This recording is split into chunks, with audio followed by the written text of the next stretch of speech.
വെടിക്കെട്ടുകാരനെ ഉടുക്ക് കെട്ടി പേടിപ്പിക്കരുതെന്നൊരു ചൊല്ലുണ്ട് മലയാളത്തിൽ. എന്നാൽ വെടിക്കെട്ടുകാരൻ പേടിച്ച അവസരങ്ങൾ ജീവിതത്തിലുണ്ടായിട്ടുണ്ടാവും. ഇന്നൊരു വെടിക്കെട്ടുകാരൻ്റെ ജീവിത കഥയാണ് നമ്മൾ പറയാൻ പോകുന്നത്. തുടർച്ചയായി വെടിക്കെട്ട് കലാപരിപാടികൾ അവതരിപ്പിച്ച് ജീവിതം മുന്നോട്ട് കൊണ്ടുപോകുന്ന ഒരു കുടുംബത്തിലെ അംഗമായ സജി കുണ്ടന്നൂരാണ് ഇന്ന് അദ്ദേഹത്തിൻ്റെ അനുഭവങ്ങൾ പറയാനായി ഫേസ് ടു ഫേസിൻ്റെ ഈ വേദിയിലെത്തിയിരിക്കുന്നത്. സ്വാഗതം സജി. നമസ്കാരം. എത്ര വർഷമായി സജി ഈ രംഗത്തേക്ക് വന്നിട്ട്? ഞാൻ ഈ രംഗത്ത് വന്നിട്ട് 35 വർഷത്തോളം ഈ മേഖലയിലുണ്ട് ഞാൻ. അപ്പോൾ എത്ര വയസ്സിൽ ഈ വെടിക്കെട്ട് മേഖലയിലേക്ക് സജി വന്നു? ഞാൻ സ്കൂൾ വിദ്യാഭ്യാസം കഴിഞ്ഞ് IT മേഖല പോയി. അപ്പോൾ നേരത്തെ സാറ് പറഞ്ഞ പോലെ ഈ മേഖലയിലേക്ക് വരാൻ ഒരു ബുദ്ധിമുട്ട് എല്ലാവർക്കും ഉണ്ടാവുമല്ലോ. കാരണം പേടിയാണ് ഈ മേഖല അങ്ങനത്തെ ഒരു റിസ്ക് പിടിച്ചൊരു മേഖലയല്ലേ. അപ്പോൾ ഇതൊന്ന് മാറി നിൽക്കാം എന്ന് വിചാരിച്ച് മറ്റൊരു മേഖല തേടി പോയതാണ്. പക്ഷേ കുടുംബമൊക്കെ നേരത്തെ ഈ വെടിക്കെട്ട് മേഖല, അച്ഛനും അച്ചാച്ചനും എല്ലാവരും ഈ മേഖലയിൽ വർക്ക് ചെയ്യുന്നതാണ്. അപ്പോൾ അങ്ങനെ ഞാൻ മാറിപ്പോയിട്ടും പല സാഹചര്യം കൊണ്ട് ലൈസൻസ് ആകേണ്ടി വന്നു. ഈ മേഖലയിൽ ഇപ്പോഴും പ്രവർത്തിക്കാനുള്ളൊരു ഭാഗ്യം എനിക്ക് ഉണ്ടായിട്ടുണ്ട്. നിങ്ങളുടെ എത്ര തലമുറയായിട്ട് ഈ വെടിക്കെട്ട് മേഖലയിലുണ്ട്? അച്ഛൻ അച്ചാച്ചൻ 3 തലമുറയായിട്ട് ഈ മേഖലയിൽ സജീവമായിട്ട്. അച്ഛനും അച്ചാച്ചനും ഒക്കെ ഈ മേഖലയിൽ പ്രവർത്തിച്ചിരുന്ന കാലത്തെ ഓർമ്മകളൊക്കെ ഉണ്ടാവുമല്ലോ. ഉണ്ട് ഉണ്ട് ഉണ്ട്. അന്ന് ഈ നിങ്ങളുടെ വീട്ടിൽ വെച്ചാണോ ഈ അമിട്ടും ഗുണ്ടും ഇതൊക്കെ ഉണ്ടാക്കുന്നത്? അന്ന് ഈ ലൈസൻസ് ഷെഡുകൾ ശരിക്കും കുറവാണ്. അപ്പോൾ നമ്മൾ വീടുകളിൽ വെച്ചിട്ടാണ് അന്നത്തെ കാലത്തൊക്കെ നമ്മൾ ചെറിയ തോതിൽ പണിയുക. നിയമപരമല്ല എന്നുണ്ടെങ്കിലും അങ്ങനെയാണ് പണിയുക. എന്നിട്ട് ഇന്നത്തെ പോലത്തെ അത്ര വെടിക്കെട്ടും ഇല്ല കേട്ടാ. അന്നൊക്കെ ഒരു ചെറിയ തോതിലുള്ള വെടിക്കെട്ടുള്ളൂ. അന്നൊക്കെ എന്തൊക്കെയാ പ്രധാനമായിട്ടുണ്ടാവുക? അന്ന് ഒരു കുറച്ച് പടക്കം, ഓലപ്പടക്കം, അത് ഈ മാലപ്പടക്കത്തിന് വേണ്ടിയിട്ടുള്ള. അതന്നെ. പിന്നെ ഒരു 10-100 ഗുണ്ട്. ഈ ഗുണ്ടെന്ന് പറയുന്നത് മുകളിക്കകത്ത് വെച്ചിട്ട് പൊട്ടിക്കുന്ന അല്ല, ഒരു പൈപ്പ്, കടലാസ് പൈപ്പിൽ വെച്ചിട്ട് പൊട്ടിക്കുന്നത്. പിന്നെ ഒരു 10 കുഴിമിനിൽ നമ്മുടെ ഈ നാളികേരത്തിന്റെ ചിരട്ടയിൽ നിറച്ചിട്ട് പേപ്പർ ഒട്ടിച്ചിട്ട് അതിനാണ് കുഴിമിനിൽ എന്ന് പറയുക. ഈ ഉരുക്കിന്റെ ഒരു കുറ്റിക്കകത്ത് വെക്കുന്ന എന്താ പറയുന്നത്? അതിന് അമിട്ട്. അമിട്ട്. ഈ കളറ് വിരിയണതിന് പറയുന്ന അമിട്ട്. അല്ല, അതല്ല, വഴിപാടിനൊക്കെ പൊട്ടിക്കുന്ന സാധനം എന്താ പറയുന്നത്? കഥന. കതിന. ഈ കതിന നിങ്ങൾ വെക്കാറില്ലേ? ഇല്ല ഇല്ല ഇല്ല. കഥനക്കുള്ള മരുന്ന് നമ്മൾ ലൈസൻസുകൾ സപ്ലൈ ചെയ്യാറുണ്ട്. കതിനയ്ക്ക് സാധാരണ വെടിമരുന്ന് തന്നെയാണോ? ഈ പാറയൊക്കെ പൊട്ടിക്കുന്ന സാധനം തന്നെയാണോ? ആദ്യ കാലങ്ങളിൽ ഈ ഗൺ പൗഡറാണ് ഉപയോഗിച്ചത്. തമരടിച്ചിട്ട് അതിനകത്ത് നിറച്ച്. അതെ. ആ സെയിം സാധനം തന്നെ. അതെ. ആ കെമിക്കൽ തന്നെയാണ് നമുക്ക് പുഷ് ചെയ്യാനായിട്ട് ഉപയോഗിക്കുന്ന കെമിക്കൽ. ആകാശത്തേക്ക് തള്ളി വിടുന്നത്. യെസ്, അതന്നെ. ആ ഒരു റേഷ്യോ തന്നെയാണ് ഇത് ഉപയോഗിക്കുന്നത്. അത് പൗഡറാണ്, മറ്റേ നമ്മൾ ക്രിസ്റ്റൽ രൂപത്തിലാക്കി എടുക്കും. നിങ്ങൾ ഈ ഉത്സവത്തിനൊന്നും ഈ കതിന ഉപയോഗിക്കാത്തതിന്റെ കാര്യം? കഥന അത് വേറെ വിഭാഗം ആൾക്കാരെ ചെയ്യണം ശരിക്കും. അത് ചെയ്യാൻ വേറൊരു ആൾക്കാരുണ്ട്. അവർ കതിന മാത്രമാണ് ചെയ്യുക. അത് നമ്മൾ ലൈസൻസ് ഉള്ള സ്ഥലത്ത് നിന്ന് കെമിക്കൽ മേടിച്ച് കൊടുത്ത് അവർ ചെയ്യത്. നമ്മളിത് കഥന ചെയ്യാറില്ല. അതൊരു കുറഞ്ഞ പണിയായിട്ടാണ് നിങ്ങൾ? പണിയായിട്ടല്ല, ഇതുകൊണ്ട് തന്നെ അത്യാവശ്യം പണി ഉണ്ടാവാറുണ്ട് നമുക്ക്. അങ്ങനെയാണ് ചെയ്യാറത്. ഓക്കെ. അപ്പോൾ അന്ന് ഈ ചെറിയ പരിപാടികളൊക്കെ ഉള്ളൂ എന്ന് പറഞ്ഞാൽ എന്തൊക്കെയായിരിക്കും അന്നത്തെ ഏറ്റവും മാക്സിമം പരിപാടി? ഒരു 1000 പടക്കം, ഒരു 100 ഗുണ്ട്, ഒരു 10 കുഴിമീനില്, ഒരു ചെറിയൊരു ഡൈനാമിറ്റ്. അതാണ് മാക്സിമം വലിയ പണി. പിന്നത് 90-ന് ശേഷമാണ്. 90-ന് ശേഷമാണ് ഒരുപാട് വെടിക്കെട്ടായി മാറിയത്. ശരി. അതിന് മുന്നേ ചെറിയ തോതിലായിരുന്നു. അതിൽ വലിയ വെടിക്കെട്ടൊക്കെ വന്നത് തൃശ്ശൂർ പൂരത്തിന് തന്നെ ആയിരിക്കുമല്ലോ? തൃശ്ശൂർ പൂരത്തിന് വലിയ വെടിക്കെട്ടുണ്ട്. നെന്മാറ, കാവിശ്ശേരി, ചേലക്കര, നമ്മുടെ വടക്കാഞ്ചേരി, ഉത്രാളിക്കാവ്, അതിനൊക്കെ നല്ലൊരു ക്വാണ്ടിറ്റി കൈകാര്യം ചെയ്യാറുണ്ട്. പൂരത്തിന് എന്തൊക്കെ ആണ് അതിന് പ്രയോഗിക്കുന്ന? പൂരത്തിന് 2016-ന് മുൻപ്, കുറ്റിങ്ങൽ അപകടത്തിന് മുൻപ്, പടക്കം, ഗുണ്ട്, കുഴിമിനില്, പിന്നെ ഡൈനാമിറ്റ്. ശബ്ദത്തിൽ പൊട്ടുന്നതിനാണ് ഡൈനാമിറ്റ് എന്ന് പറയുന്നത്. ഡൈനാമിറ്റ് ശബ്ദം ഉണ്ടാക്കലാണ് പ്രധാനം. ശബ്ദം ഉണ്ടാക്കലാണ് ഡൈനാമിറ്റ്. വിഷ്വലി പ്രത്യേകിച്ച് ഇല്ല. ഏറ്റവും ശബ്ദത്തിൽ പൊട്ടിക്കുമ്പോൾ. അപ്പൊ അത് ഈ പകൽപൂരത്തിനാണ് കൂടുതൽ പൊട്ടിക്കുക? അതെ, പകൽപൂരത്തിനെ പൊട്ടിക്കും. പിന്നെ അത് കഴിഞ്ഞാൽ അമിട്ട്, പിന്നെ തൊപ്പി എന്ന് പറയും, പിന്നെ ബോളമിട്ട് എന്ന് പറയും. അങ്ങനെ കളറിൽ തന്നെ വ്യത്യസ്ത ചേഞ്ചുകൾ നമ്മൾ ചെയ്യാറുണ്ട്. അങ്ങനെ പുതിയ പരീക്ഷണങ്ങൾ നിങ്ങൾ നടത്തുമോ? അത് പൂരത്തിനൊക്കെ ആകുമ്പോൾ നമ്മൾ പുതിയ പരീക്ഷണങ്ങൾ നമ്മൾ പരമാവധി കൊണ്ടുവരാൻ ശ്രമിക്കും. നമ്മൾ അമിട്ടിൽ വെറൈറ്റികൾ നമ്മൾ ചെയ്യാൻ ശ്രമിക്കും. ഓരോ പകിരികൾ ഇങ്ങനെ ഓടണത്, പായണത്, കിളി പായണതൊക്കെ, അങ്ങനെ ഓരോ വെറൈറ്റികൾ നമ്മൾ പരമാവധി കൊണ്ടുവരും. ഇതെങ്ങനെ ഇത് റിസർച്ച് ചെയ്യുന്നത്? നിങ്ങൾ വീട്ടിൽ തന്നെ പരീക്ഷിക്കുകയാണോ? വീട്ടിൽ തന്നെ ഷെഡിൽ നമ്മൾ ചെയ്ത് അച്ഛന് കുറെ കാര്യങ്ങൾ ഉപദേശിച്ച് തന്നിട്ടുണ്ട്, നമുക്ക് കുറെ കെമിക്കലുകളും കാര്യങ്ങളൊക്കെ പാരമ്പര്യമായിട്ട് കിട്ടിയിട്ടുണ്ട്. പിന്നെ നല്ല വിദഗ്ധരായ തൊഴിലാളികൾ ഇപ്പോഴും നമ്മുടെ കയ്യിലുണ്ട്. അപ്പൊ അതല്ല ഇപ്പൊ ഇത് ആകാശത്ത് ചെന്നിട്ട് പൊട്ടിയിട്ട് ഇങ്ങനെ കളറിലായി അല്ലെങ്കിൽ ഇങ്ങനെ രീതിയിൽ പറന്ന് ഒക്കെ പോകണമെന്ന് കാണണമെങ്കിൽ അതൊന്ന് പരീക്ഷിച്ച് നോക്കാം. വേണം, ഇതൊക്കെ ഉണ്ടാക്കി നമ്മൾ പരീക്ഷിച്ച് പൊട്ടിച്ച് നോക്കും. അപ്പൊ നിങ്ങളുടെ അയലോക്കംകാർക്ക് സ്ഥിരം ഇതായിരിക്കുമല്ലോ. അതെ അതെ അതെ, അടുത്തുള്ള ആൾക്കാർക്ക് എന്നും പോരായിരിക്കും. അത് നമ്മൾ പരീക്ഷിച്ച് വിജയിച്ചതിന് ശേഷം നമ്മൾ ഇങ്ങനെ ഉത്സവപ്പറമ്പുകളിൽ ഉപയോഗിക്കാറുള്ളൂ. പല വർണ്ണങ്ങളിൽ ഇത് ആകാശത്ത് പോയി പൊട്ടി വിരിയുന്നതിനൊക്കെ ഉപയോഗിക്കുന്ന കെമിക്കൽസ് എന്തൊക്കെയാണ്? ഈ റെഡ് കിട്ടാനായിട്ട്, ചോപ്പ് കളർ കിട്ടാൻ സ്ട്രോൺഷ്യൻ നൈട്രേറ്റ് ഉപയോഗിക്കും നമ്മൾ. ഇപ്പോൾ ഒരു 2-3 കൊല്ലം മുന്നേ വരെ നമുക്ക് പച്ച പൊട്ടിക്കായിരുന്നു, പച്ച കളർ. ഇപ്പൊ സുപ്രീം കോടതി ബാൻ ചെയ്തു വരികയും കളർ ബാൻ ചെയ്തു. അതിന് ബേരിയൻ നൈട്രേറ്റ് എന്ന് പറയാ. ആ കളറിന്, ആ കെമിക്കലിന് പറയുന്ന പേര് ബേരിയൻ നൈട്രേറ്റ് എന്ന് പറയാം. അത് നമുക്ക് ഉപയോഗിക്കാൻ പാടില്ല ഇപ്പൊ ശരിക്കും. അത് പെല്ലറ്റ്സ് ആയിട്ടാണോ കിട്ടുക അതോ പൊടിയാണോ? അല്ല, ഈ ബേരിയൻ നൈട്രേറ്റ് പറഞ്ഞാൽ നമ്മുടെ ഒരു മൈദമാവ് കട്ട പിടിച്ച പോലത്തെ സാധനം വരിക. അതിലേക്ക് നമുക്ക് സൾഫറും അലുമിനിയം പൗഡറും മാഗ്നാലയും ഒക്കെ ചേർക്കണം, എന്നാലാണ് ഈ പച്ച കിട്ടുക നമുക്ക്.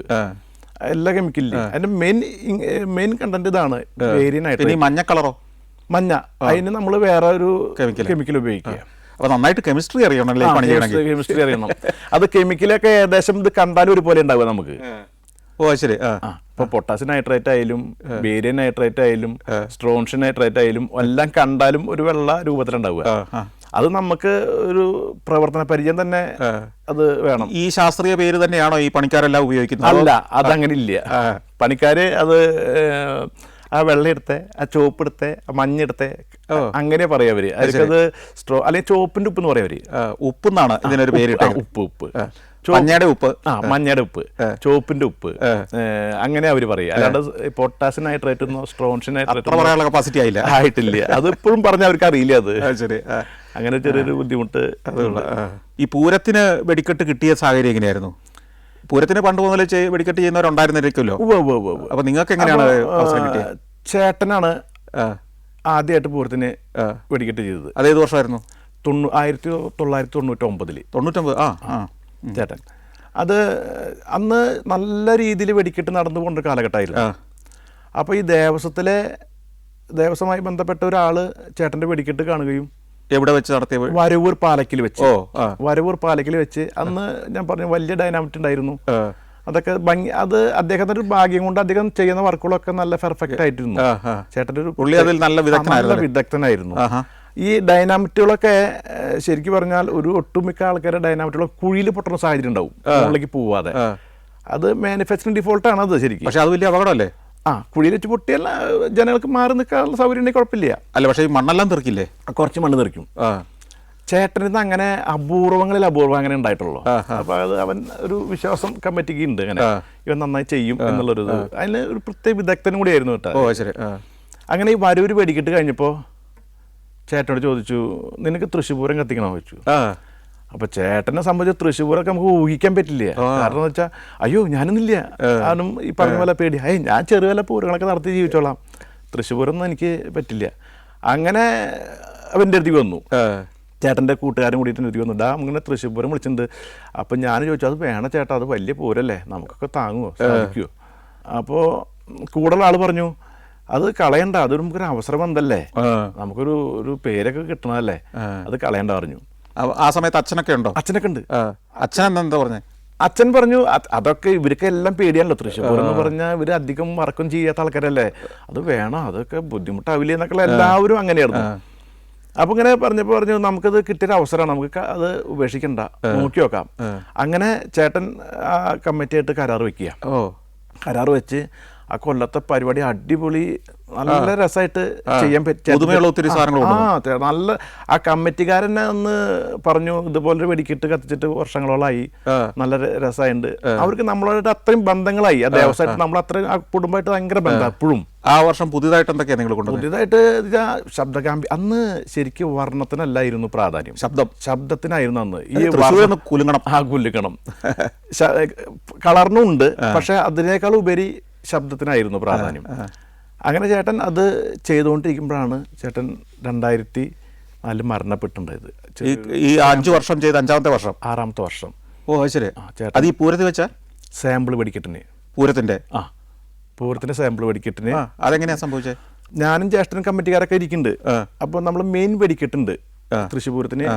ഓലപ്പടക്കം, കുണ്ട്, കുഴിമില്ലൊക്കെ പൊട്ടി മെയിൻ വെടിക്കെട്ട് കഴിഞ്ഞാൽ അത് കഴിഞ്ഞിട്ടാണ് കളറമുട്ടുകൾ ചെയ്യുക നമ്മൾ. അല്ല, നിങ്ങൾ ഇത് സാമ്പിൾ വെടിക്കെട്ടിനല്ലേ ഈ സംഭവം ഉണ്ടാകുന്നത്? അത് മെയിൻ വെടിക്കെട്ടിന് മുമ്പല്ലേ? അല്ല, മെയിൻ വെടിക്കെട്ട് എന്ന് ഉദ്ദേശിക്കുന്നത് സാമ്പിൾ വെടിക്കെട്ട് തന്നെ. മെയിൻ വെടിക്കെട്ട് 2 സ്റ്റെപ്പായിട്ട് വെടിക്കെട്ട്. അപ്പോൾ അതെല്ലാം കഴിഞ്ഞ് സാറ് പറഞ്ഞ പോലെ ആ ഇരുമ്പിൻ്റെ ഉരലിൽ നമ്മൾ അമിട്ട് കത്തിക്കും, കളറുകൾ കത്തിക്കും. അത് വലിയ കുഴലല്ലേ? വലിയ കുഴലില്ല. അത് 6 ഇഞ്ച്, 8 ഇഞ്ച്, 10 ഇഞ്ച് അതിൻ്റെ വ്യാസങ്ങൾ അങ്ങനെ വരും. അങ്ങനെ കത്തിച്ചുകൊണ്ടിരിക്കുമ്പോൾ എന്തോ ഒരു ഡിലേ പോലെ തോന്നി. പൊട്ടുന്നില്ല. പെട്ടെന്ന് കത്തിച്ച് ഇങ്ങനെ ഒന്നിങ്ങനെ പൊട്ടിക്കൊണ്ടിരിക്കണം കണ്ടിന്യൂ ആയിട്ട്. ചെറിയ ഡിലേ പോലെ തോന്നിയപ്പോൾ ചേട്ടൻ ഇതെന്തത്ര ഡിലേ, ഞാൻ പോയി നോക്കട്ടെ എന്ന് പറഞ്ഞു. പോയി നോക്കിയപ്പോൾ അതിന് ഈ അമിട്ട് പൊട്ടിയതിന് ശേഷം പറയുന്നത് വേസ്റ്റ് എടുക്കണം നമ്മൾ. അതിൻ്റെ ഒരു കടലാസിൻ്റെ ഈ കുഴലിനകത്ത് കിടക്കും ഗൺ പൗഡർ ഇടുന്ന ഒരു പാത്രം ഉണ്ട്. പാത്രം കടലാസിൻ്റെ ആണത്. ആ കടലാസിൻ്റെ പാത്രം വലിച്ചെടുത്തിട്ട് വേണം അടുത്ത് നമ്മൾ നിറയ്ക്കാനായിട്ട്. ചേട്ടൻ പോയപ്പോൾ ഇത് എടുക്കുന്ന ആള് ഒരു പക്ഷെ ചേട്ടൻ തോന്നിയിട്ടുണ്ടാവാം അയാൾ സ്ലോ ആണെന്ന്. അയാളിൽ നിന്ന് ഇരുമ്പിൻ്റെ ഒരു വടി തണ്ട് എടുത്തിട്ട് ആണ് തോണ്ടിയെടുക്കുക. അങ്ങനെ ചേട്ടൻ കുറച്ച് തോണ്ടിയെടുത്തു. അങ്ങനെ ഒരു ഉരലിലിട്ടപ്പോൾ ഞങ്ങൾക്ക് കാണാൻ കഴിഞ്ഞത് അമിട്ട് ഹൈറ്റ് കുറഞ്ഞ് പൊട്ടി. സാധാരണ നമുക്ക് അറിയാം ഒരു 90 മീറ്റർ പൊങ്ങിയിട്ട് പൊട്ടുക സാധാരണ. അതൊരു ഏകദേശം ഒരു 20 മീറ്റർ എത്തിയിട്ടപ്പോൾ പൊട്ടി. അപ്പം നമുക്ക് മനസ്സിലായി എന്തോ സംഭവിച്ചിട്ടുണ്ട് എന്നുള്ളത് മനസ്സിലായി. അങ്ങനെ അമിട്ട് വെക്കലൊക്കെ നിർത്തി എല്ലാവരും ഓടി വന്നപ്പോൾ ചേട്ടൻ മരിച്ചു കിടക്കണതാണ്. ശരി. അത് ഈ ശരിക്കും 20 മീറ്റർ മുകളിൽ വെച്ച് പൊട്ടിയിട്ടും അതിൻ്റെ ഇമ്പാക്റ്റ് ഉണ്ടായി. ഇമ്പാക്റ്റ് ഉണ്ട്. അപ്പോൾ നമ്മളെ തട്ടി എന്നതിൻ്റെ അർത്ഥം തട്ടിയിട്ടാണ് പോയത്. അപ്പോൾ അതിൻ്റെ ഫോഴ്സ് കുറഞ്ഞു. എന്നിട്ടാണ് അത് ബ്ലാസ്റ്റ് ചെയ്തത്. അപ്പോൾ നമുക്ക് മനസ്സിലായി അത് അപകടം ഉണ്ടായി. ശരീരത്തിൽ ഒത്തിരി പരിക്കുണ്ടായിരുന്നോ? അതോ? ശരീരത്തിന് പരിക്കില്ല, ഇവിടുന്ന് പരിക്കായിരുന്നു ചേട്ടന്. അത് നമ്മൾ തന്നെ വേദനിപ്പിച്ച വലിയൊരു ഘടകം തന്നെയാണ്. ആ കുടുംബം പറഞ്ഞാൽ ഞങ്ങളുടെ നെടുന്തൂണ് നഷ്ടപ്പെട്ട അവസ്ഥയിലായി അത്. പക്ഷേ എന്നിട്ട് അപ്പോൾ മെയിൻ പൂരത്തിന് അപ്പോൾ ഈ സാമ്പിൾ വെടിക്കെട്ട് കഴിഞ്ഞ് പൂരത്തിനപ്പോൾ കത്തിക്കേണ്ട ജോലിയില്ലേ? സാധനങ്ങളൊക്കെ ഞങ്ങൾ റെഡിയാണ്. ചേട്ടൻ്റെ പ്രത്യേകത വെച്ചാൽ ഒരു വർക്ക് ഏൽപ്പിച്ചാൽ അത് A to Z വരെ ഫുള്ളായിട്ട് 2 ദിവസം മുന്നേ ഫുള്ള് തീർത്തിരിക്കും. അത് പിന്നെ വേറൊരു ലൈസൻസിന്. അപ്പോൾ ലൈസൻസ് ചേട്ടൻ്റെ പേരിൽ ലൈസൻസ് സസ്പെൻഡ് ആയില്ലോ. അതെ. വേറൊരാളെ കൊടുത്തിട്ട് അത് പിറ്റേ ദിവസം തന്നെയല്ലേ വേണ്ടേ? പിറ്റേ ദിവസം സാമ്പിളിൻ്റെ കഴിഞ്ഞ പിറ്റേ ദിവസം വേറെ ആളെ കൊടുത്തിട്ട് നമ്മൾ ആ പൂരം സാധനം എല്ലാം അവർക്ക് കൊടുത്തു. സാധനം അവർക്ക് കൊടുത്തില്ല. സാധനം നമ്മുടെ നേതൃത്വത്തിൽ തന്നെ നമ്മൾ തന്നെ പോയിട്ട് ഈ ദുഃഖത്തിലും നമ്മൾ പോയിട്ട് നിങ്ങൾ തന്നെ പോയി. പിന്നെ അല്ലാതെ എന്താ ചെയ്യുക? അവിടെ മറ്റേ പൂരങ്ങളെ പോലെയല്ല. തൃശ്ശൂർ പൂരത്തിനെന്ന് പറഞ്ഞാൽ ചെയ്ത് അറിവുള്ള പണിക്കാർ വേണം, പാടല്ലല്ലോ. അപ്പോൾ അത് സെറ്റ് ചെയ്യേണ്ട രീതികളും കമ്മിറ്റിക്കും അത് ഒരുവിധം അറിയാം. 90% കമ്മിറ്റിക്കാർക്കും അതൊരു വിധം അറിയാം. എന്നിട്ട് നമ്മളത് പോയി ചെയ്ത് ഭംഗിയായിട്ട് അവസാനിപ്പിച്ച് പോരേണ്ട സിറ്റുവേഷൻ ഉണ്ടായി. അതോടെ ഇത് നിർത്തണമെന്ന് തോന്നിയില്ലേ? അതുകൊണ്ട് അത് ഞങ്ങൾ പറഞ്ഞു. ചേട്ടൻ മരണപ്പെട്ടിട്ട് നിങ്ങൾ പറഞ്ഞു നമുക്ക് ഈ പരിപാടി വേണ്ട, നമുക്ക് അവസാനിപ്പിക്കാം. ചേട്ടൻ്റെ പേരെന്തായിരുന്നു? സുന്ദരൻ. കുണ്ടന്നൂർ സുന്ദരൻ. നമുക്ക് ഈ പരിപാടി അവസാനിപ്പിക്കാം, നമുക്ക് നടത്തേണ്ടത് എന്തിനങ്ങനെ നടത്തണം എന്നുള്ളൊരു ചിന്താഗതിയൊക്കെ എല്ലാവരും മനസ്സിൽ വന്നു. നമുക്ക് അവസാനിപ്പിക്കാം. ഈ തൊഴിലിന് പോയൊരു മറ്റു തൊഴിലിന് പോകാൻ എളുപ്പമല്ല ഞാൻ കണ്ടിടത്തോളം. എന്താ? ഒന്നാമത്തെ ഇത് നമുക്കൊരു ഹരമുണ്ട്, ഒരു വിശ്വാസത്തിൻ്റെ ഭാഗമായിട്ടും ഒരു ആ വേനൽക്കാലായി അതിന്ന് ഒരു കിട്ടുന്നൊരു ഹരം കൂടി ഉണ്ട്. ഇത് സാമ്പത്തികമല്ല സാറേ അതിൻ്റെ മെയിൻ പരിപാടി. ഇതിൽ നിന്നൊരു ആരും സാമ്പത്തികമായിട്ട് വിജയിച്ച ചരിത്രം ഉണ്ടായിട്ടില്ല. റയറായിട്ട് 1-2 ആൾ മാത്രമേ ഇത് അങ്ങനെ ഉണ്ടായിട്ടുള്ളൂ. ആ സമയമായി പിന്നെ നമ്മൾ എന്താ കരുതുന്ന വെച്ചാൽ 10-60-70 തൊഴിലാളികൾക്ക് ജോലി കിട്ടുന്ന ഒരു കാര്യമല്ലേ. നിങ്ങളുടെ കൂടെ എത്ര പേരുണ്ടോ? ആ സീസണിലൊക്കെ ഒരു 100 കുടുംബങ്ങൾ ജീവിക്കാം. ആണല്ലേ? ഈ വളരെ കുറച്ച് കുടുംബങ്ങളെ ഇതുകൊണ്ട് രക്ഷപ്പെട്ടുള്ളൂ എന്ന് പറഞ്ഞല്ലോ. അതിനകത്ത് നിങ്ങളുടെ കുടുംബം ഉണ്ടോ? അതാ പറഞ്ഞത്, അത് ഭയങ്കര ഒരു ടാർജഡിയാണ്. ഇത് നമ്മൾ കണക്ക് കൂട്ടുകയാണെങ്കിൽ ഒരു പക്ഷേ നമ്മൾ ചെയ്യുമ്പോൾ ഒരു കോടികളുടെ ബിസിനസ് ഉണ്ടാവുക. പക്ഷെ അതിന് എന്ത് ഇൻകം കിട്ടുമെന്ന് ചോദിച്ചാൽ വെറും മൈനസാ. അത് വലിയൊരു പക്ഷെ എന്നിട്ടും പിന്നെ ഇത് മുമ്പോട്ട് പോകണം. അതാണ്. എന്നിട്ട് കമ്മിറ്റിക്കാരെല്ലാവരും പറഞ്ഞു നീ ലൈസൻസ് എടുക്ക്, നമുക്ക് മാറി നിൽക്കാൻ പറ്റും. സജിയോടാണ് പറഞ്ഞത്? അല്ല, എൻ്റെ ചേട്ടൻ്റെ ആനന്ദൻ ചെയ്യ്. കാരണം നമ്മുടെ തൊഴിലാളികൾ എത്ര വെടിക്കിട്ട് നിർമ്മാണശാല നശിച്ച് കളയണ്ട വെറുതെ. നമുക്ക് സാധിക്കാതെ ചെറിയ ചെറിയ വർക്കുകൾ എടുത്ത് ജീവിക്കാം. നിങ്ങൾ പൂരത്തിൻ്റെ വർക്ക് എടുക്കുക, സാധിക്കാവുന്ന വർക്ക് എടുത്താൽ മതി. എന്നിട്ട് വീണ്ടും ലൈസൻസ് എടുത്ത് അവൻ്റെ പേരിൽ നടത്തി അങ്ങനെ വീണ്ടും പൂരം കണ്ടിന്യൂ ആയിട്ട് നമുക്ക് ചെയ്യേണ്ട ഒരു സിറ്റുവേഷൻ വന്നു. അദ്ദേഹത്തിൻ്റെ പേരിൽ നിന്ന് ലൈസൻസ് മാറി എൻ്റെ പേരിലായി. ഞാൻ 4 വർഷം നടത്തി. എൻ്റെ പേരിൽ നിന്ന് ഞാൻ പഞ്ചായത്ത് മെമ്പറായി. എൻ്റെ ഭാഗമായിട്ട് ഞാൻ അനിയന് സസ്പെൻഡ് ചെയ്ത് കൊടുത്തു. അവൻ നടത്തി. അപ്പോൾ ഇത് ചെറിയൊരു ലൈസൻസ് ഒരു ചെറിയൊരു കേസ് ഉണ്ടായാൽ സസ്പെൻഡ് ആവും. ഓ ശരി. അപ്പോൾ നമ്മൾ ഈ ലൈസൻസ് മറ്റൊരാളുടെ പേരിൽ മാറ്റും, അപ്ലൈ ചെയ്യും. അത് കുടുംബാംഗങ്ങളൊക്കെ തന്നെ ആയിരിക്കും. അതെ മിക്കവാറും അങ്ങനെ ആയിരിക്കും. അങ്ങനെ 2 ചേട്ടന്മാർ കഴിഞ്ഞു, ഞാൻ കഴിഞ്ഞു, അനിയനെ കഴിഞ്ഞു. ഈ സസ്പെൻഡ് ആയ പിന്നെ തിരിച്ച് നമുക്ക് ചെയ്യാൻ പറ്റില്ലേ? ഇല്ല, ആ കേസ് കഴിയണം. ഓ ശരി. കേസ് എന്താണ് ഈ സസ്പെൻഡ് ആയുള്ള കേസ്? ഒന്ന് ഇപ്പോൾ ചേട്ടൻ്റെ സസ്പെൻഡ് ചെയ്ത് ഇത് ഈ അപകടം മാനുഫാക്ചറിങ് സ്ഥലത്ത് എന്തെങ്കിലും അപകടങ്ങൾ അല്ലെങ്കിൽ ഓവർ ക്വാണ്ടിറ്റി. ഈ മാനുഫാക്ചറിങ് സ്ഥലത്ത് നിങ്ങൾക്ക് എന്തെങ്കിലും അപകടം ഉണ്ടോ? എനിക്ക് മാനുഫാക്ചറിങ് സ്ഥലത്ത് അങ്ങനെ അപകടം ഉണ്ടായിട്ടില്ല. ചേട്ടൻ്റെ മരണം ഒഴികെ പിന്നെ അതിൻ്റെ കാലഘട്ടത്തിൽ നമുക്ക് അങ്ങനെ അപകടം ഉണ്ടായിട്ടില്ല. ഈ വെടിക്കെട്ട് പുരയിൽ ഇതുണ്ടാക്കുന്ന സ്ഥലത്ത് അപകടങ്ങൾ ഉണ്ടാകുന്നതിൻ്റെ കാരണം എന്താ? അല്ലെങ്കിൽ അത് എങ്ങനെയൊക്കെയാണ് ഈ തീപിടുത്തം ഉണ്ടാകുന്നത്? ഒരു ജാഗ്രത കുറവ് തന്നെയാണ് ഇതിൻ്റെ. അതിൽ ഞാൻ ചോദിക്കുന്നത് തീയിൽ നിന്നാണോ അതോ അല്ല ചൂടിൽ നിന്നാണോ? ചൂടിൽ നിന്നുണ്ടാവാം. അത് നമ്മൾ ഒരു അപകടം ഉണ്ടായാൽ അത് എന്തുകൊണ്ടാണ് ഉണ്ടാവണം എന്നുള്ളത് നമുക്ക് ഊഹാഭോഗം മാത്രമേ ശരിക്ക് പറഞ്ഞാൽ ഉള്ളൂ. അതിൻ്റെ ആ ഊഹാഭോഗത്തിൽ അതിൻ്റെ വ്യക്തത ഉണ്ടാവും കേട്ടോ. ചൂട് കൂടിയാൽ തന്നെ തീ പിടിക്കണ ഇതുണ്ട്. അപ്പോൾ അതിന് നിങ്ങൾ എന്താ ചെയ്യുന്നത്? അത് ചൂട് കൂടിയെന്ന് പറയുമ്പോൾ പെല്ലറ്റ് ഇല്ലേ നമ്മൾ കളറുകൾ, അതാണ് സൂക്ഷിക്കേണ്ടത്. അത് ചൂട് കൂടിയ നമ്മൾ ഒരു 10-11 മണി ആകുമ്പോഴേക്കും നമ്മളത് വെയിലത്ത് നിന്ന് തണലുള്ള സ്ഥലത്തേക്ക് വെക്കണം. എത്ര കിടന്നാലും വെയിലത്ത് കിടന്നാലും കുഴപ്പമില്ലാത്ത കെമിക്കലുകളുണ്ട്, അത് വിഷയമല്ല. അപ്പോൾ ഇതിൽ നമ്മളൊരു നോക്കി 10 മിനിറ്റ് കയറ്റാൻ ഞാൻ കഞ്ഞി കുടിച്ചിട്ട് അത് കയറ്റാം എന്ന് വിചാരിച്ചാൽ ചിലപ്പോൾ അവിടെ പണി പാളും. അപ്പോൾ ശരിക്കും ഒരു ജാഗ്രത കുറവ് അതിലുണ്ട്. പിന്നെ ഈ എക്സ്പീരിയൻസ് ഉള്ള ആൾക്കാർ ആകുമ്പോൾ അതൊന്നും കുഴപ്പമില്ല, അതൊക്കെ ലാഘവത്തോടെ കൈകാര്യം ചെയ്യാം എന്നുള്ളൊരു അതൊരു വലിയൊരു വിഷയം തന്നെയാണ്. അതും അവിടെ കുഴപ്പമുണ്ടാവില്ല എന്നുള്ളൊരു വിഷയമുണ്ട്. ഇത് നിറയ്ക്കുകയും ഒക്കെ ചെയ്യുന്ന സമയത്ത് അത് അപകടത്തിൻ്റെ ഒരു കാരണമാണ്. ഇപ്പോൾ ഈ കെമിക്കൽ നിറച്ചതിന് ശേഷമാണ് ഈ ടൈമർ ഫിറ്റ് ചെയ്യുക. ഈ ടൈമർ ഫിറ്റ് ചെയ്യുന്നതും ഒരു അപകടം പിടിച്ച പണിയാണ്. ഈ 60-70% അപകടങ്ങളും മാനുഫാക്ചറിങ് സ്ഥലത്ത് ഉണ്ടാവണതിൻ്റെ കാരണം ഈ നിറയ്ക്കുന്ന ഷെഡിൻ്റെ അവിടെ നിന്നുണ്ടാവുന്നതാണ്. ഇപ്പം എന്താ വെച്ചാൽ നമുക്ക് നിരോധിത കെമിക്കൽ ഉപയോഗിക്കുന്നില്ല എന്നുള്ളത് കൊണ്ട് അതാണ് ഇപ്പോൾ അപകടം ഇല്ലാത്തതിൻ്റെ മറ്റൊരു കാരണം. കുറച്ച് കാലമായിട്ട് അപകടങ്ങളെക്കുറിച്ച് കേൾക്കണില്ല. അത് നമ്മൾ പൊട്ടാസ്യം നൈട്രേറ്റ് ഉപയോഗിക്കണോണ്ടാണ്. പൊട്ടാസ്യം നൈട്രേറ്റ് എന്ന് പറഞ്ഞ കെമിക്കലിനെ നമ്മൾ അടിച്ചാലോ കുത്തിയാലോ വിഷയമില്ല. ഈ പൊട്ടാസ്യം ക്ലോറേറ്റിന് പകരം പൊട്ടാസ്യം നൈട്രേറ്റിന് പകരം പൊട്ടാസ്യം ക്ലോറേറ്റ് ഉപയോഗിക്കുന്നത് വെച്ചാൽ ഇതൊക്കെ അവന് ബാധിക്കും. മർദ്ദം ചെന്നാൽ പൊട്ടും. ഒരു ചെറിയ മഞ്ഞ് കൊണ്ടു വെള്ളത്തിൻ്റെ അംശമുണ്ട്, പിറ്റ അവൻ വെയിലായി എന്നുണ്ടെങ്കിൽ അവൻ നമ്മുടെ കുമ്മായ നീർന്ന പോലെ കക്ക നീർന്ന പോലെ ഉള്ള ഒരു പ്രവണത ഉണ്ടാവും. അത് നേറിയ ഉടനെ തീയാവില്ല അതിൻ്റെ ജോലി. അലുമിനിയം പൗഡറിലേക്ക് അപ്പോൾ വെള്ളവും അപകടകാരിയാവിനല്ലേ? വെള്ളം അപകടകാരിയാണ്. അതാണ് ഈ കെമിക്കൽ വരുമ്പോൾ നമ്മൾ ഒരു ബാഗ് കെമിക്കൽ വരുമ്പോൾ ആ ബാഗ് കെമിക്കൽ വെള്ളം നിറഞ്ഞിട്ടുണ്ടോ, വാട്ടർ കണ്ടൻറ്റ് ഉണ്ടോ എന്നൊക്കെ നമ്മൾ നോക്കി സംശയം ഉണ്ടെങ്കിൽ അത് വെയിലത്തിട്ട് ഉണക്കിയതിന് ശേഷം നമ്മൾ ഉപയോഗിക്കുമ്പോൾ കുറച്ച് കെമിക്കൽ നമ്മൾ മിക്സ് ചെയ്ത് മാറ്റി വെക്കണം ശരിക്കും, ഒരു ചെറിയ ഗ്രാമൊക്കെ. അപ്പോൾ അതിൻ്റെ പ്രവർത്തനം നമുക്കറിയാം. അങ്ങനെ ടെസ്റ്റ് ചെയ്തുകൊണ്ട് നമുക്കിത് മുന്നോട്ട് പോകാൻ പറ്റുള്ളൂ. ഈ തൃശ്ശൂർ പൂരത്തിനൊക്കെ ഒരു ബഡ്ജറ്റ് എത്രയാണ് ഇതിന്, ഈ വെടിക്കെട്ടിന്? തിരുവമ്പാടിക്ക് അപ്പടി ഉപയോഗിക്കുകയാണെങ്കിൽ ഒരു 25 രൂപയുടെ ബഡ്ജറ്റാണ് വരിക. 25 ലക്ഷം ഈ 3 വെടിക്കെട്ടിനും.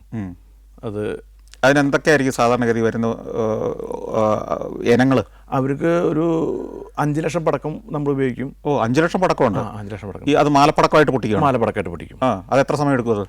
അത് ഒരു 200 മീറ്റർ ദൂരത്തോട് കെട്ടിയിട്ട് കൊണ്ടുവരണം. എന്നിട്ട് വലിയ പ്രേമാക്കിയിട്ട് അതിൻ്റെ മുകളിലും ഇടണം, കലാശത്തിൻ്റെ അവിടെ. അപ്പോൾ ഈ 3 വെടിക്കെട്ട് നമ്മൾ പടക്കം ഉപയോഗിക്കും നമ്മൾ. പിന്നെ 2000 ഗുണ്ട്, ഒരു 5000 കുഴി, 100 അമിട്ട്, അങ്ങനെ ഒരു പിന്നെ കൊടാമിട്ടുകൾ, LED കൊടകൾ, അങ്ങനെയൊക്കെ ഒരു ഐറ്റം. LED കൊടയൊക്കെ നിലത്ത് വന്നു കഴിഞ്ഞാൽ പിന്നെ ഉപയോഗിക്കാൻ പറ്റുമോ? നമുക്ക് ഉപയോഗിക്കാം. അത് അതിൻ്റെ ശീല കീറിയിട്ടില്ലെങ്കിൽ നമുക്ക് ഉപയോഗിക്കാം. അതങ്ങനെ നമ്മളതിൽ കിട്ടില്ല, അത് ജനങ്ങൾ തന്നെ എടുത്തുകൊണ്ട് പോയിക്കോളും. ഓരോ പൂരവും വരുമ്പോൾ നിങ്ങളെ വിളിക്കുകയാണോ അതോ നിങ്ങൾ എന്തെങ്കിലും ആപ്ലിക്കേഷൻ കൊടുക്കുമോ അല്ലെങ്കിൽ ടെൻഡർ വിളിക്കുക അങ്ങനെയൊക്കെ ഉണ്ടോ? ഇല്ല, ഇപ്പം നമ്മൾ ഈ 26 വർഷമായിട്ട് നമ്മൾ കൊട്ടേഷനോ കാര്യങ്ങളോ ഇല്ല. നമ്മളതിനെ അവർ വിളിക്കും. ഇപ്പോൾ തൃശ്ശൂരത്തിന് ഈ ജനുവരിയിൽ വേലയുണ്ട് അവരുടെ, അത് തിരുവമ്പാടിക്കുണ്ട്, പറമേക്കാനുണ്ട്. അപ്പോൾ അതിന് ഒരു മാസം മുന്നേ അവരിപ്പോൾ ഡിസംബറിൽ നമ്മളെ വിളിക്കും. വേലയ്ക്ക് ഇത്ര പടക്കം, പിന്നെ വേലയ്ക്ക് വേറെ ഐറ്റംസ് ഒന്നും കത്തിക്കില്ല, ഈ പടക്കും കളറമിട്ടും അത്ര കത്തിക്കുള്ളൂ. അപ്പോൾ ഒരു വേലയ്ക്കുണ്ട്. അത് രാത്രിയിലാണോ? രാത്രി പുലർച്ചെ 1 മണി 2 മണിയൊക്കെ ആകുമ്പോൾ കത്തിക്കുക. അപ്പോൾ വേലയുടെ പണിന്ന് ചെയ്യണം കേട്ടോ എന്ന് പറയും അവർ. കുറച്ച് പൈസ വേണമെങ്കിൽ വന്ന് മേടിച്ചോ എന്ന് പറയും. അങ്ങനെ ഉള്ളൊരു കരാറുള്ളൂ. പിന്നെ പൂരത്തിൻ്റെ ഭാഗമായിട്ട് ഒരു കരാർ വയ്ക്കും, നമ്മളെ ഏൽപ്പിക്കും, നമ്മൾ ഭംഗിയായിട്ട്. അപ്പോൾ അതിന് എന്തൊക്കെ ഇനങ്ങൾ ഉണ്ടാവണമെന്ന് അവർ പറയുകയാണോ അതോ നിങ്ങൾ അങ്ങോട്ട് പറയണോ? അല്ല, അവരൊരു സജഷൻ പറയും നമ്മോട്. അപ്പം നമ്മൾ പറയും പണി നന്നാവണമെങ്കിൽ ഇത് കുറച്ച് അത് കൂട്ടി, അങ്ങനെ ഒരു നമ്മുടെ ഒരു തീരുമാനം കൂടിയും പറയും നമ്മൾ. നിങ്ങൾ ഈ ഉത്സവ സീസൺ വരുന്നതിന് മുമ്പ് തന്നെ ഇതിൻ്റെ മാനുഫാക്ചറിങ് തുടങ്ങുമോ? അതോ ഈ ഓഫ് സീസണിൽ ഉണ്ടാക്കിക്കൊണ്ടേയിരിക്കുമോ? ഓഫ് സീസണിൽ ഈ 2016 മുന്നേ നമ്മൾ, ഞാൻ നേരത്തെ പറഞ്ഞു ഡൈനാമിറ്റിന്റെ കോറ, അത് മുഴുവൻ കടലാസിലാണ് നമ്മൾ ചെയ്യുന്നത്. കടലാസ് ഒട്ടിച്ചുണ്ടാക്കി ആ ഒട്ടിക്കണ പശയുടെ പേര് പനഞ്ചിക്ക പശ എന്നറിയാം. പനഞ്ചി ഒരു മരത്തിന്റെ കായാണത്. ആ കായ നമ്മുടെ മലപ്പുറം സൈഡുകളിൽ നന്നായി ഉണ്ട്, നമ്മുടെ എറണാകുളത്ത് ചില സ്ഥലങ്ങളിലുണ്ട് അത്. ആ കായ നമ്മൾ പോയി മൂത്ത കായ പൊട്ടിച്ച് കൊടുന്ന് ഇടിച്ച് ഗ്രൈൻഡറിലിട്ട് അരച്ച് അതിൻ്റെ ചാറെടുത്ത് ആ പശയാണ് നമ്മൾ ഈ കോറ ഉണ്ടാക്കാൻ വേണ്ടി ഉപയോഗിക്കുന്നത്. അതിന് പ്രത്യേക പിടുത്ത പശയ്ക്ക് നല്ല പൊട്ടുവാറ് കിട്ടും, നല്ല പൊട്ട് കിട്ടും. അതിന് ശബ്ദം കൂടുതൽ കിട്ടും. ഇതിന് ഈ പേപ്പർ കൊണ്ട് ഒരു കവറിങ് ഉണ്ടാക്കലല്ലേ ഈ പറഞ്ഞ കോറ എന്ന് പറഞ്ഞാൽ? ഒരു ഡൈ ഉണ്ടാക്കും. ആദ്യം നമ്മളൊരു ഡൈ, കടലാസ് കൊണ്ട് തന്നെ ഡൈ ഉണ്ടാക്കും. ഇപ്പോൾ ഒരു ഡൈ ഉണ്ടാക്കിയാൽ അതിന് മുകളിൽ കനം കയറ്റി കൊണ്ടുവരണം. അത് പൊതിഞ്ഞ് കൊണ്ടുവരണം. അത് പൊതിയുമ്പോൾ എല്ലാ ഭാഗങ്ങളും ഒരേ കനായിരിക്കണം, അല്ലെങ്കിൽ അതിന്റെ ശബ്ദം ഏതെങ്കിലും ഒരു ഭാഗത്തൂടെ മാത്രം പോവും. അപ്പൊ അതിന് നമുക്കത് കേൾക്കണവർക്ക് അറിയാം, അത് ചീറ്റി പോയി എന്ന് പറയും. അപ്പൊ എല്ലാ ഭാഗത്തും ഒരേപോലെ കനായിരിക്കണം അത്. അപ്പൊ അതിന് നല്ല വിദഗ്ധരായ തൊഴിലാളികളുണ്ട്, അറിയുന്ന തൊഴിലാളികളുണ്ട്, അവരത് ഭംഗിയായിട്ട് ചെയ്യും. അപ്പൊ ഈ ഓഫ് സീസണിൽ മുഴുവൻ നമ്മൾ ജൂൺ ജൂലൈ ഈ സമയത്ത് ഫുള്ള് ഇവര് ചെയ്തുകൊണ്ടിരിക്കുന്നത്. അങ്ങനെ നമുക്ക് ഒരു 10-40 ആൾക്കാർക്ക് സ്ഥിരമായിട്ട് പണി കൊടുക്കാൻ. അപ്പൊ ഒരു വർഷത്തേക്ക് ഇത് ഏകദേശം എത്ര കോറ വേണ്ടി വരും? ഒരു വർഷത്തേക്ക് ഇത് പല ഉത്സവങ്ങളല്ലേ? 16 മുന്നേ ഒക്കെ ആണെങ്കിൽ 1000കണക്കിന് കോറ വേണം, നമുക്ക് ഉണ്ടാക്കി തികയില്ല. പക്ഷെ ഇപ്പൊ 16 ശേഷം നമുക്കത് പറ്റില്ല, കാരണം അത്ര വലിയത് പൊട്ടിക്കാൻ ഉള്ള ഒരു അനുമതി ഇല്ല. അപ്പൊ ഈ 2-3 മാസം 4 മാസമൊക്കെ പണിക്കാർക്ക് റെസ്റ്റ് കൊടുക്കേണ്ട സ്ഥിതിയായി. ഇപ്പൊ സാധാരണ ഒരു പണി തുടങ്ങണമെങ്കിൽ ഇപ്പൊ നവംബർ മാസമൊക്കെ ആവണം ചെറിയ തോതില്. അപ്പൊ ഈ തൃശ്ശൂർ പൂരത്തിനും എല്ലാ പൂരങ്ങൾക്കും ഉള്ളത് നേരത്തെ തന്നെ കുറെ ഉണ്ടാക്കി ഈ ഡൈകളും കോറകളും നമ്മൾ ഉണ്ടാക്കി. കെമിക്കലുകളൊക്കെ പൂരത്തിന്റെ ഒരാഴ്ച മുന്നേ അല്ലെ 10 ദിവസം മുന്നേ നമ്മൾ നിറയ്ക്കുള്ളൂ. ബാക്കിയുള്ള പണികളൊക്കെ നമ്മൾ ഈ ടൈമർ സെറ്റ് ചെയ്യില്ലേ, അതൊക്കെ ഇങ്ങനെ ചെയ്ത്. ടൈമർ എന്ന് പറഞ്ഞാൽ എന്താ സാധനം? ടൈമർ എന്ന് പറഞ്ഞാൽ ഒരു സാധനം തീ പിടിച്ചാൽ അത് ഇത്ര ഹൈറ്റ് പോയിട്ടേ പൊട്ടം പാടുമെന്ന് തീരുമാനിക്കുന്ന സാധനമാണ് ടൈമർ എന്ന് പറയുക. അല്ല, അതിന് എന്താ ഉപയോഗിക്കുന്ന വസ്തു? അതൊരു പേപ്പറിന്റെ ഒരു കുഴല്, ഇത്ര പോകുന്ന ഒരു കുഴല പേപ്പറിന്റെ, അത് ചുറ്റിരിക്കണത്. അതിന് ഹോൾ ഉണ്ടാവും. ആ ഹോളിൽ നമ്മള് മരുന്ന് നിറയ്ക്കും. സാറ് നേരത്തെ പറഞ്ഞ പോലെ കഥന മരുന്നാണ് നിറയ്ക്കുക. ആ കഥന മരുന്നിന്റെ വീര്യം കൂടി വരുന്നുണ്ട്. അതായത് ഈ പാറയ്ക്കൊക്കെ വെടി പൊട്ടിക്കുമ്പോ ഒരു തിരിയിടൂലോ, അതാണല്ലോ അതിന്റെ ടൈമർ. അത് ആ പാറവടിക്കാരൻ അറിയാം എത്ര സമയം കൊണ്ട് തീ അവിടെ എത്തുന്നുള്ളത്. അതുപോലെ തന്നെയുള്ള ടെക്നിക്കാണോ ഇത്? അതെ. ഇതിനുള്ള ഈ റോ മെറ്റീരിയൽസ് ഒക്കെ എവിടുന്ന, ഈ കെമിക്കൽസ് ഒക്കെ എവിടുന്ന കിട്ടുന്നത് നിങ്ങൾക്ക് സാധാരണ? നമ്മുടെ തൃശ്ശൂർ കടകളുണ്ട്. അത് ലൈസൻസ് ഉള്ള വസ്തുക്കൾ വിൽക്കുന്ന കടകൾ. അവർ നിങ്ങൾക്ക് വരുത്തി തരികയാണ്. ശിവകാശിന്ന് അവർക്ക് വരുത്തി തരും. ശിവകാശിയാണോ ഇതിന്റെ ഒരു പ്രധാന കേന്ദ്രം? ഇപ്പൊ ശിവകാശിയാണ് ഇതിന്റെ മെയിൻ ഒരു സ്ഥലം. അവിടുന്ന് കെമിക്കലുകളും കാര്യങ്ങളൊക്കെ നല്ല തോതില്. ഞാൻ ചോദിക്കുന്നത്, അവിടുന്ന് തന്നെ ഈ ഇത്തരം ഗുണ്ടുകളായിട്ടും പടക്കങ്ങളായിട്ടും ഉണ്ടാക്കിയവർ തരില്ലേ? അവിടെയാണ് അത് നേരത്തെ ഞാൻ സാറിന് പറഞ്ഞത്, ഇതിലുള്ളവർ സാമ്പത്തികമായി മെച്ചപ്പെടാത്തതിന്റെ കാരണം എന്ന് പറഞ്ഞത്. ശിവകാശിന്നൊരു ഗുണ്ട് നമുക്ക് കിട്ടണമെങ്കിൽ 220 രൂപ 150 രൂപയാണ്. ഇന്ന സാധനം നമ്മുടെ ഇവിടെയുള്ള തൊഴിലാളികൾ 60 രൂപയ്ക്കാണ് പുറമെ പൊട്ടിക്കുന്നത്. എന്താ അങ്ങനെ വില കുറയ്ക്കുന്നത്? അതാണ് കാരണം ഞാൻ കുറച്ചാലേ എനിക്ക് കിട്ടുള്ള തോന്നലുകള്, അല്ലെങ്കിൽ തമ്മിലുള്ള മത്സരം, അല്ലെങ്കിൽ കമ്മിറ്റിക്കാർ അവനെ വിളിച്ചാലോ അവൻ അതിന് തയ്യാറാണ്. അങ്ങനെ ഒരു ഗുണ്ടിന്റെ മുകളിൽ ഒരു 5 രൂപ വരെ കിട്ടാൻ പറ്റാത്തൊരു സിറ്റുവേഷനിലൂടെയാണ് പോണത്. അതുകൊണ്ടാണ് സാമ്പത്തികമായിട്ട് ഇതിലാരും രക്ഷപ്പെടാത്തതിന്റെ കാരണം. ഈ ഇത്രയും കാലം വെടിക്കെട്ട് നടത്തിയതിലെ ഏറ്റവും വലിയ വെടിക്കെട്ട് ഏതായിരുന്നു? ഏത് വർഷമായിരുന്നു, അല്ലെങ്കിൽ എവിടെയായിരുന്നു? അത് 2016 മുന്നേ നമ്മൾ ചെയ്തിട്ടുണ്ട്. തൃശ്ശൂർ പൂരത്തിന് തന്നെയാണോ? തൃശ്ശൂർ പൂരത്തിന് നല്ലൊരു ക്വാണ്ടിറ്റി നമ്മൾ ഉപയോഗിക്കാറുണ്ട്. അതിലുപരി നമ്മൾ കാവിശ്ശേരിയിൽ ഉപയോഗിച്ചിട്ടുണ്ട്. കാവിശ്ശേരിയിൽ ഇപ്പൊ ശരിക്കും പറഞ്ഞാൽ നെന്മാരുടെ ഒപ്പം തന്നെ പിടിച്ചു നിൽക്കുന്ന കാവിശ്ശേരി പൂരങ്ങൾക്കാണ്. വലിയ വിശാലമായി പാടശേഖരമുള്ള സ്ഥലമാണ് കാവിശ്ശേരി. അതേത് മാസം സാറിന് നടക്കുന്നത്? അത് ഏപ്രിൽ ഫസ്റ്റ് വരും പൂരം. ഒരു 5-ാം തീയതി 10-ാം തീയതി ഉള്ളിൽ പ്രോഗ്രാം വരും. അത് അവർ 5 സെറ്റാണേ. 5 സെറ്റും ഒരേപോലെ നന്നായി ചെയ്യാൻ. 5 സെറ്റ് 5 ടീമാണ്. 5 ടീം അവിടെ. ഓ ശരി. 5 ടീമിന്റെയും 5 സമയത്തായിട്ടാണോ? 5 ടീമിന്റെയും 5 ടീമിന് 10 വെടിക്കെട്ടുണ്ട്. എന്ന് വെച്ചാൽ ഒരു ടീമിന് രാത്രിയും പകലും, ഒരു ടീമിന് രാത്രിയും പകലും, അങ്ങനെ 5 പേർക്ക് 5 ടീമുണ്ട്. നല്ല വെടിക്കെട്ട് നടക്കുന്ന സ്ഥലമാണ്. കാവശ്ശേരി നമ്മൾ ചെയ്തിട്ടുണ്ട്, പിന്നെ നെന്മാറ ചെയ്തിട്ടുണ്ട്. ഈ പകലത്തെ വെടിക്കെട്ട് എന്ന് പറയുമ്പോൾ അതിനകത്ത് ശബ്ദമല്ലേ കൂടുതൽ? ശബ്ദം ആളുകൾക്ക് അതാ താല്പര്യം ഉണ്ടായിരുന്നത്. ശബ്ദം മറ്റേ കളറിനേക്കാളും കൂടുതൽ താല്പര്യം ആളുകൾക്ക് ശബ്ദത്തിനോടായിരുന്നു. ആണോ?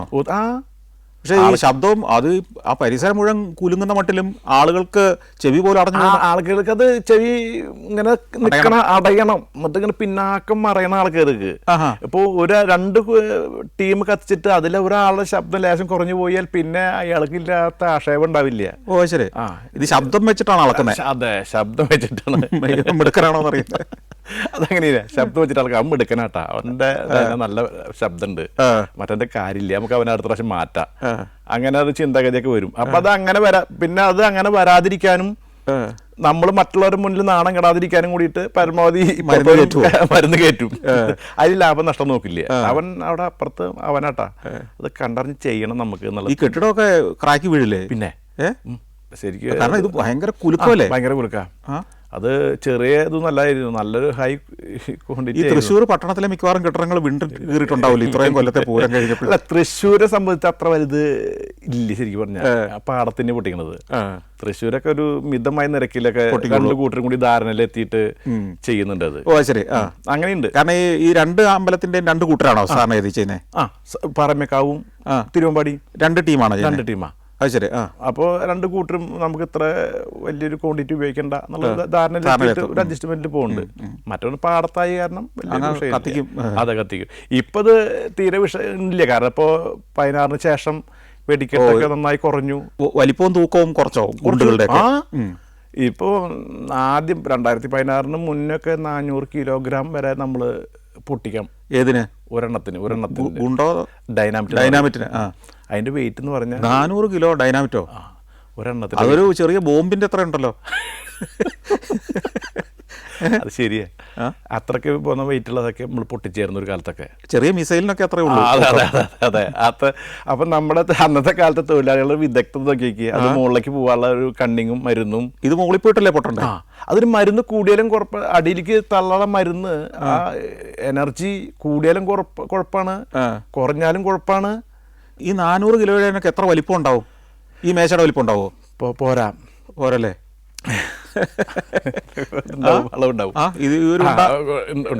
അപ്പൊ ഇതിനെ എവിടെ വെച്ചിട്ടാണ് കയറ്റി വിടുന്നത്? ഇത് ഒരു കുഴി കുത്തും, നമുക്ക് ചെറിയൊരു തെങ്ങും കുഴി പോലത്തെ ഒരു കുഴി കുത്തിയിട്ട് അതിൽ ഇറക്കിയിട്ട് ഡൈനാമിറ്റ് ഇറക്കിയിട്ട് എന്നിട്ട് അവനെ തള്ളിവിടാനുള്ള അടി വെക്കണ്ടേ? അടി വെക്കണം. അത് ഈ ഡൈനാമിറ്റ് ഇറക്കി വെക്കുമ്പോൾ വലിയൊരു പാത്രം, മറ്റേ കടലാസിന്റെ തന്നെ നല്ല കട്ടിലുണ്ടാവും, എന്നിട്ട് അതിലാണ് ഈ ഗൺ പൗഡർ ഇടുക. അത് കത്തുമ്പോഴാണ് ഇവനെ തള്ളിപ്പോടുന്നത്.